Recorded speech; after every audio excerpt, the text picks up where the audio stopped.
Gatsby here, and Boba isn't.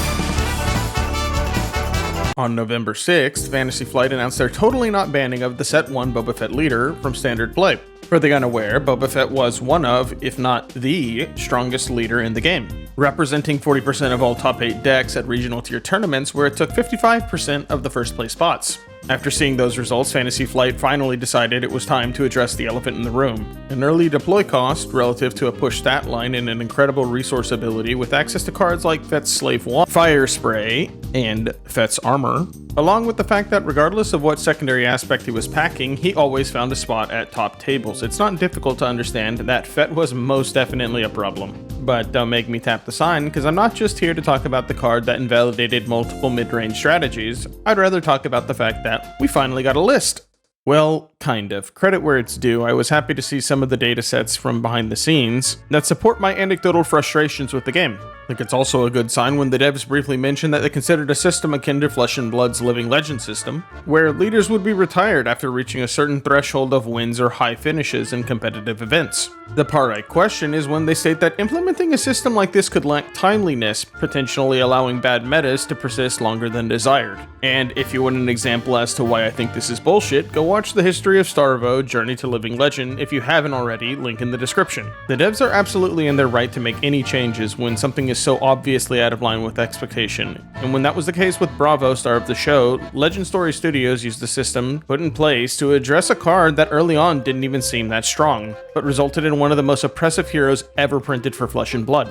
At the very least, I respect that the devs were willing to provide sound logic behind their ban. With a background in Yu-Gi-Oh, you learn to appreciate small gestures like this. While Yu-Gi-Oh players every few months see random buyouts on banned cards that people think might get moved off the list for no other reason than, fuck it, why not? Let's go slightly back. The reason they didn't implement a Living Legend system was due to a potential lack of timeliness and possibly allowing a bad meta to persist longer than desired. Then in the same article, admit that there was significant debate on Boba Fett given his uniquely high stats relative to his deploy cost and the development of Set 1.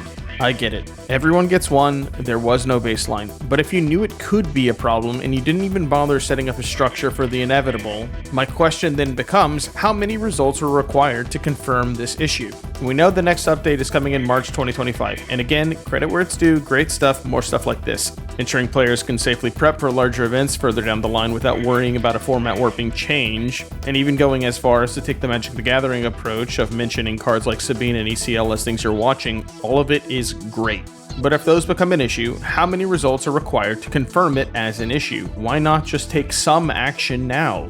Undeniably, the format is going to see a major shift with the power vacuum left by Boba. But was your data not conclusive enough to determine that Count to 30 Turbo and the definitive best rare base across 3 separate sets aren't worth reeling in even slightly? I don't need them to oust every single card I've lost to personally, but is it too much to ask for smaller hits alongside Boba prior to a very timely 4-month waiting period? For hits on leaders, I feel like this might be the easiest trend to pick out. If they're boxing out all of their options in their application and seeing significant success regarding of aspect choices, it likely needs to be addressed.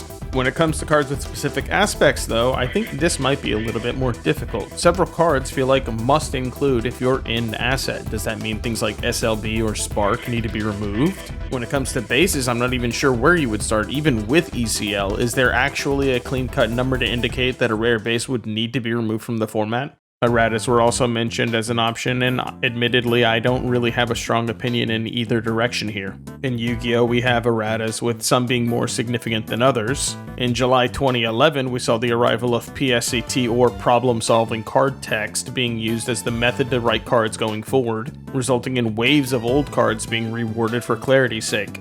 I feel like Aratas can work, especially for something as small as a leader, and the reason Fantasy Flight provided doesn't really make a lot of sense to me, citing a fear of alienating newer/casual players. I hate to say this, but does it really though?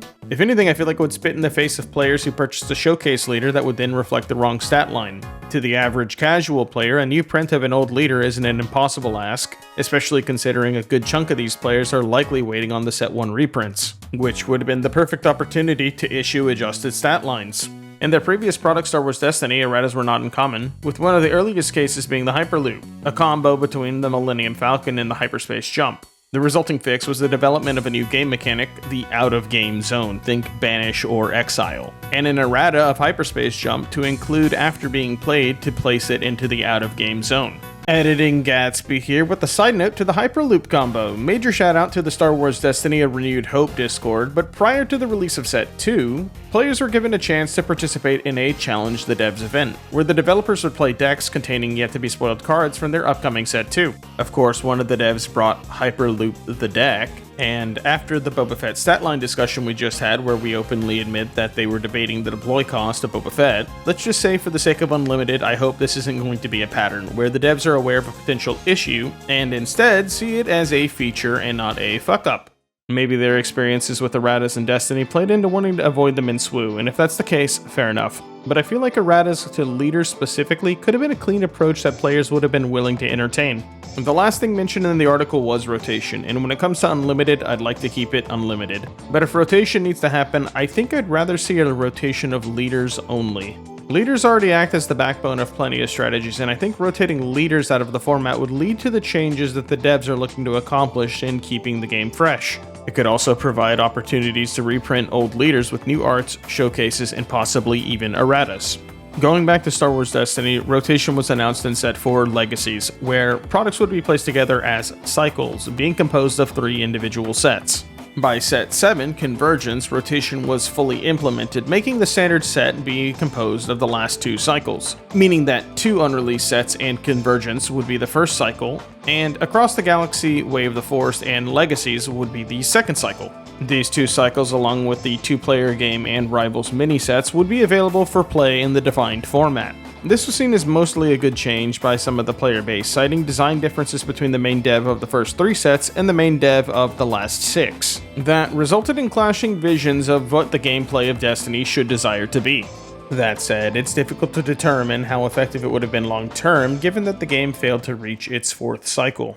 Finally, in the unfortunate event that this video ever actually gets to the desk of a Fantasy Flight employee, this is my message to you. Reading your article makes it sound like Fantasy Flight is afraid, going as far as feeling obligated to explain the use of suspended instead of just calling it what it is, a ban. Again, I'm willing to give it a pass and chalk it up as Fantasy Flight being green when courting a competitive audience. Duel Links was released November 17th, 2016. That's right, fuckers, this was an elaborate trap to bait you into listening to me reminisce about Yu-Gi-Oh! Being a card game, it was inevitable that a ban list would eventually be required. Being a mobile game, however, made that a difficult legal question. Regardless of that, 8 months after the start of the game, we saw the arrival of our first list. July 2017, a degenerate burned card, Restructor Revolution, was limited to 1. And we clapped. January 2018 marked the first emergency ban list, with Woodland Sprite, a degenerate FTK burn enabler, being limited to 1, and we clapped. December 2020, Invoked Cactus, the first card only available through purchasing of packs, was banned, and we clapped. Seriously, how the fuck did they think we were ready for normal sub analysis? And lastly, in June 2021, Hey Trunade, the first SR tiered card only available through purchasing of packs, was banned. This is a big fucking deal, to say the very least, with most players assuming that UR and SR tiered cards could only ever be put at semi or limit due to legal reasons and of course money. And yet, to the surprise of almost no one who played the game during this time, we clapped. I'm gonna go out on a limb and say that the Boba Fett ban might be Fantasy Flight testing the waters to see what reaction from the player base we'll receive. But I gotta say, I expect it to be a positive response.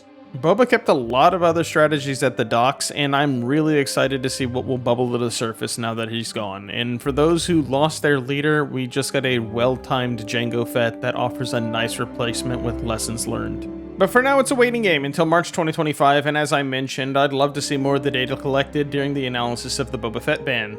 For now, I'm not certain this is going to be my last Star Wars Unlimited video. I mean, I thought it was going to be. I was preparing to sell my lot, but with the removal of Boba Fett, I think I might just thin out my collection because, yeah, even I'm a little bit curious on how the game will develop in his absence. Of course, I'm still a bit worried about decks like Han and Sabine getting away scot-free until March, but even if Fantasy Flight doesn't kill this game by the end of 2025, at least there's always somebody I know I can count on.